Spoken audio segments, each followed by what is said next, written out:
توی این مود الکتروهای شما به این شکل به این زیبایی میشه. پورتال اند آبی میشه و به این صورت درست میشه. نمیدونم چرا ولی پورتال ندر به جای اکسیژن همچین بلاک میده با همچین بلاک چمن عجیبی که خیلی واقعی درست شده.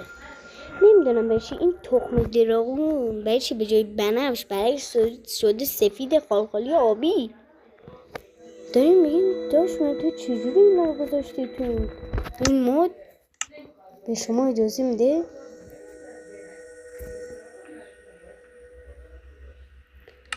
که وقتی این قابا رو میذارین نامری باشه و بتونیم بلاک‌ها رو بذاریم توش. خیلی عجیبه.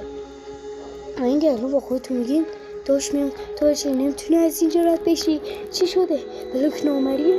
آره داداش تو این مود شما یه بلاک نامری دارین که میتونین بذارینش. دیدین؟